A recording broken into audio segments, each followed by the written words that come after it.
Coucou mes petits loups, j'espère vraiment que vous allez bien. Aujourd'hui on se retrouve dans une petite vidéo un peu particulière parce que j'ai envie de te proposer de jouer avec moi au jeu des différences. Donc, tu vas voir que c'est vraiment pas compliqué. J'ai acheté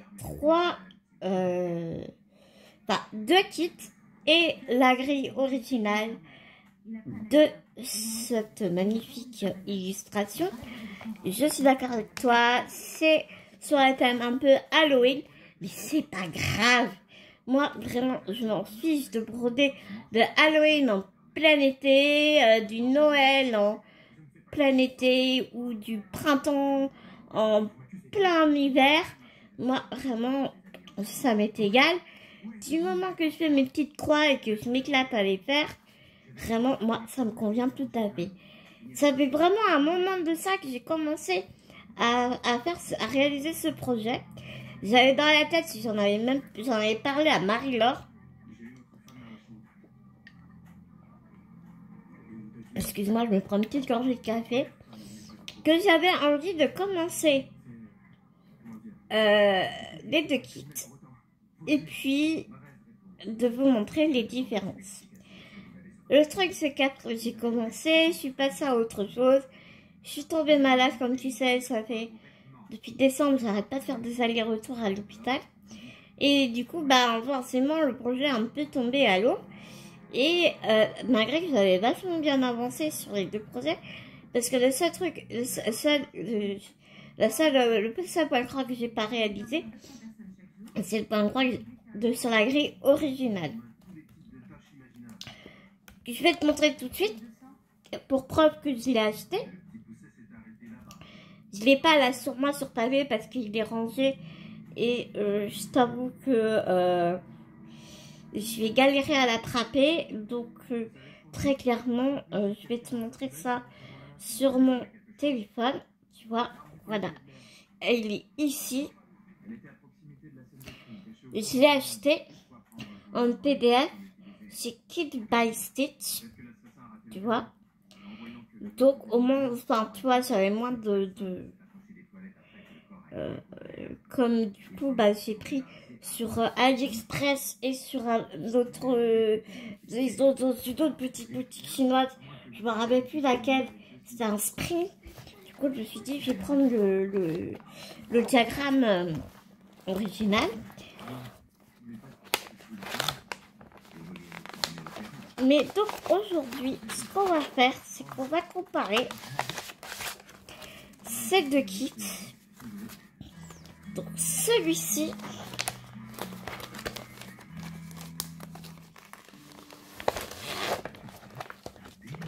et celui-ci. Ah, tu vois, j'avais acheté sur Pansets.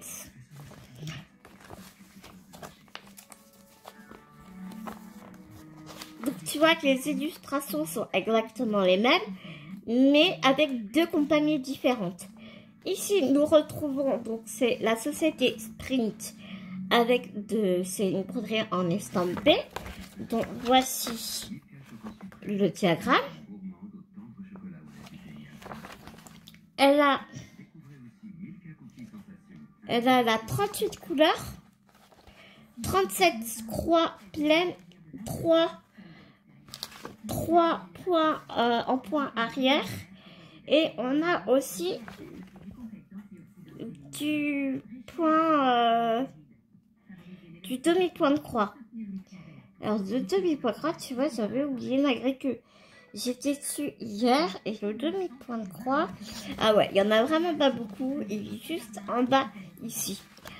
Concernant le point arrière, et sur celui-ci, je ne l'ai pas commencé, mais on sait tous que chez Stitch, c'est un peu compliqué parce que on doit piquer au milieu je suis en train de te dire une bêtise parce qu'on nous dit qu'il faut piquer au milieu du point, mais moi je suis pas vraiment d'accord avec ça parce que en fait quand tu vois que tu piques au milieu, c'est pas que tu piques dans le milieu, c'est que tu ramènes ton fil Enfin, tu sais, tu piques ici, là, par exemple, ici.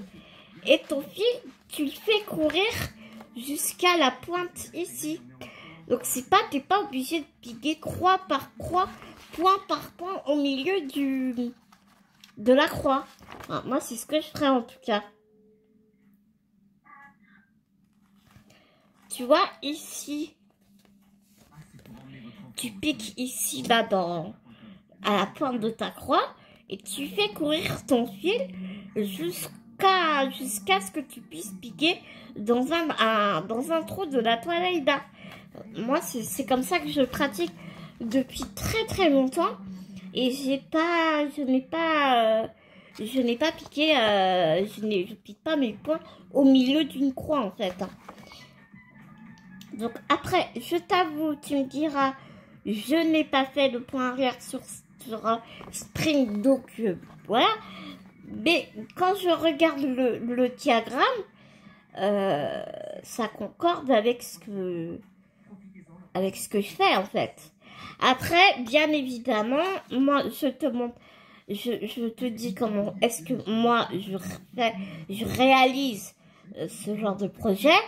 Après, chaque personne brode comme elle en a envie. Il n'y a pas de règles. Hein. Enfin, je veux dire, voilà, moi c'est ce que j'ai toujours dit. Il n'y a pas de règles. La première chose à faire, c'est de s'éclater en fait dans ce qu'on fait. Il n'y a pas d'obligation. Toi, tu piques là, après tu piques là. Même les couleurs elles te plaisent pas. Et bien, tu changes les couleurs. C'est du moment qu'on s'éclate, quoi. La broderie au point de croix, ou quelques activités qu'elles soient, c'est du loisir. Donc, du moment que tu t'éclates dans ce que tu fais, j'ai envie de te dire, c'est le principal, en fait. Tu vois ce que je veux dire? Donc, voilà comment, moi, est-ce que je vais réaliser mes points arrière sur cet ouvrage. Parce que, comme je dis, je ne les ai pas encore fait sur la toile Spring. Par contre, je les ai fait sur cette toile-là. Et tu verras que, pareil, je ne me suis pas pris la tête. J'ai fait un peu des points à ma sauce. Donc, je vais sortir. Non. Donc, oui. Donc, chose que j'ai oublié de te préciser, mais bon, pour moi, ça coule un peu de source. Ce diagramme-là, c'est du poids compté. On reçoit la toile. Ici, avec cette compagnie-là, elle est surjetée. Faut le savoir. C'est trop bien. Et les fils. Et ici, pareil, nous recevons donc Spring. On connaît toutes les brodeuses, on connaît Spring. Enfin, sur YouTube, en tout cas, on connaît beaucoup Spring. Pareil, hein, on reçoit le diagramme, la toile, les fils, l'aiguille, tout y compté. Je commence par ce diagramme-ci. Alors, tu vas voir que je l'ai.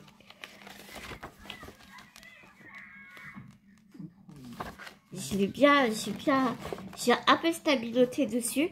Au début, ce que j'avais fait, c'est que j'avais demandé à mon tabac presse de m'imprimer le diagramme pour que je puisse rayer les points que je réalisais au fur et à mesure. Mais le truc qui s'est passé, c'est que ça a mal imprimé. Comme c'est du papier glacé, du coup, ça a mal photocopié le truc. Tu vois, ici. Donc, c'était pas forcément super évident. Donc, du coup, ce que j'ai fait, c'est comme de toute façon, je ne pense pas refaire cette broderie après. Parce que, en général, quand j'en fais une, j'ai pas envie de faire deux fois la même chose, que ce soit en scrapbooking, en point de croix, en n'importe quelle loisir créatif que je fais, je déteste faire deux fois la même chose. Ou alors, oui, je peux refaire la même chose, mais je vais changer les couleurs et tout y quanti, tu vois. Mais bon, sur ce genre de diagramme, je vois pas pourquoi je changerais les couleurs. Elles sont tellement jolies comme ça, elles sont tellement bien harmonieuses que j'ai pas envie de changer les couleurs en fait. Donc je vais commencer par celle-ci. Donc que voici.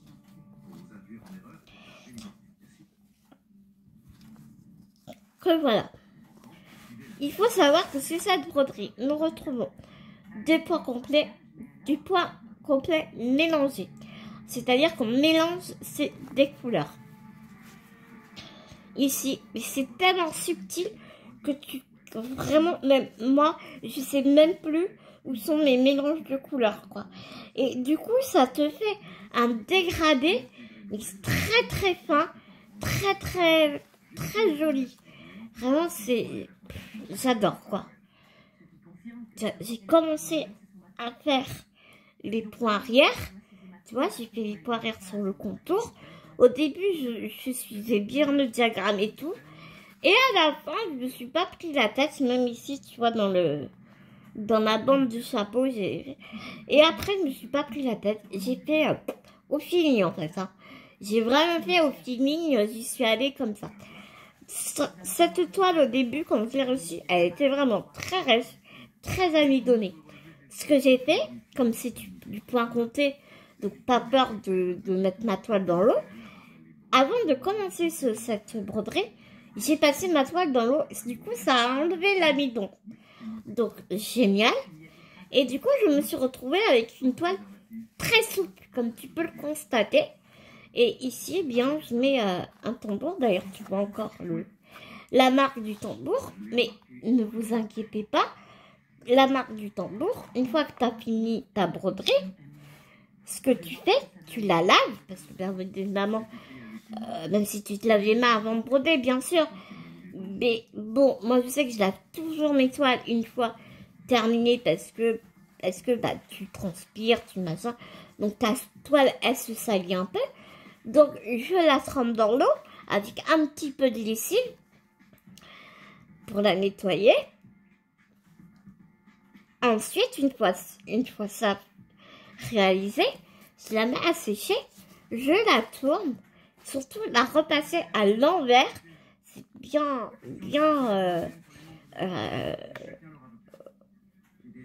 préconisé. Je vous préconise vraiment de la mettre à l'envers et avec une pâte mouille, eh bien tu la repâtes. Je vais être très honnête avec toi, mais ça c'est quelque chose que j'ai déjà dit aussi. Je vous avais déjà dit dans une vidéo assez ancienne, donc je vous le redis maintenant. Je ne mets pas de pâte mouille sur entre ma broderie et mon fer à repasser. Ce que je fais par contre, c'est que je mets mon fer à repasser au minimum. Et je vais assez rapidement, enfin tu vois, je reste pas 3 plombes sur une partie, quoi. Je bouge tout le temps. Et je te promets, écoute, ça fait plus de 20 ans que je brode. Des ouvrages, j'en ai réalisé plein. Je t'assure que je n'ai jamais brûlé une toile. Mes toiles sont restées vraiment nickel. Ma mère a un tableau elle a elle a un grand tableau et un petit tableau. Ça doit faire plus de 10 ans que je lui ai offert. Ça n'a pas bougé. Ça n'a vraiment pas bougé. Ce que je fais aussi quand ma toile est terminée, c'est que je vais protéger mon arrière avec un petit thermocollant assez léger. Ah là, j'en ai pas là sous la main. Mais bon, voilà, un thermocollant que je mets derrière ma broderie. Et le thermocollant, ça se colle avec un fer à repasser aussi. Donc, ton travail va être vraiment bien protégé. Voilà.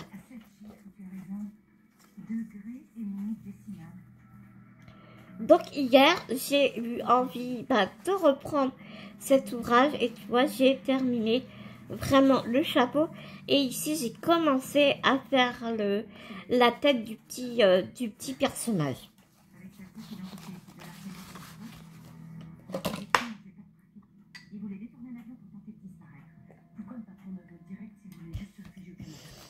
Donc, je trouve ce chapeau mais tellement joli. Vraiment, je l'adore. Ensuite, on va passer au spring. Et là, tu vas voir qu'on va vraiment changer de catégorie. c'est du 11 CT. Ici, on est sur du 14. Ouais, on est sur du 14 CT. Ici, on est sur du 11 CT. Ici, nous n'avons pas de mélange de couleurs. Il faut savoir que Spring fait du changement de couleur sur certains de ses projets. Ici, il n'y en a pas, à part du point arrière, du point complet et du demi-point de croix que tu retrouveras juste ici pour le sol là où est assis le petit chien et sa citrouille. Tu n'as rien d'autre. Tu n'as pas de point, du tiers-point, du quart de point là. Je déteste ça sur une toile Aïda. Je déteste le quart de point. Ah là, c'est tellement plus simple de faire sur une étamine, mais le point sur une toile Aïda, je déteste. Et là, donc, du coup, je suis bien contente de ne pas trouver des quarts de point dans cette toile. La toile est beaucoup plus épaisse, beaucoup plus rêche et sèche, je la trouve vraiment sèche. Et je t'avoue que malgré que je l'ai travaillé, j'ai frotté comme ça pour enlever l'amidon et essayer d'assouplir la toile. Moi, c'est la seule solution que j'ai trouvée, hein. C'est vraiment frotter ta toile comme ça pour enlever l'amidon et assouplir ta toile. Tu pourras constater que ça n'empêche pas, ça n'abîme absolument pas l'estompé de ton ouvrage. Donc ici, tu peux vraiment voir que du coup c'est du 11 CT, donc normal, le point est beaucoup plus grossier,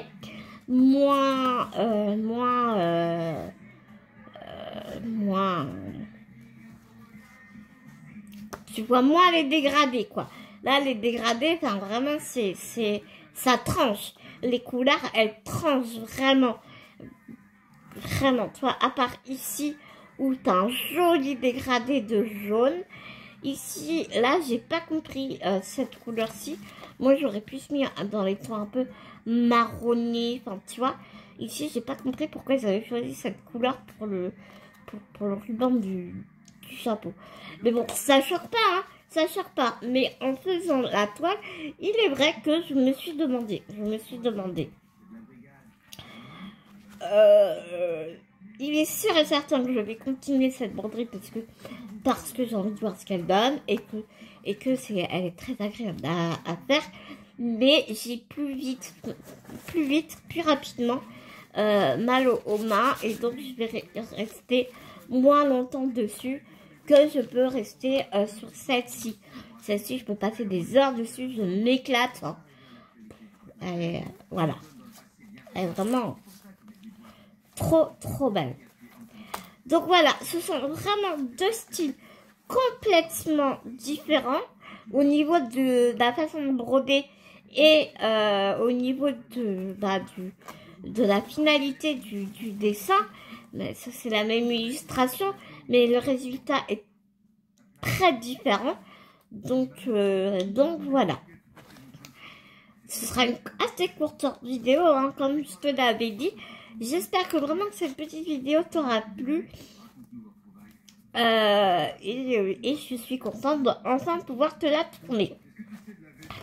Je te fais plein de gros bisounours. Oui, avant de te quitter, j'aimerais vraiment savoir laquelle est-ce que tu préfères. Est-ce que tu préfères le Spring ou est-ce que tu préfères celle-ci en point compté? Moi, vraiment, tu l'auras compris, je pense, ma préférence va pour cette compagnie-ci. Donc, celle-ci sur AliExpress. Si je retrouve le lien pour la fancelle, je te remets le lien. Ici, AliExpress, j'ai retrouvé le lien, donc je te mettrai le lien. Et aussi, si tu veux prendre le diagramme sur Etsy, je te mettrai aussi le lien de Etsy. Je te mettrai donc les 3 liens si je retrouve celle de Pansette. Et s'il la compte aujourd'hui, du coup, temps pour moi donc de te laisser. Je te fais plein d'énormes gros bisounours. Et je te dis à tout vite dans une prochaine vidéo. Mais en attendant, prends soin de toi. Prends soin des gens que tu aimes. N'oublie pas, c'est tellement important. Bisounours mes petits loups.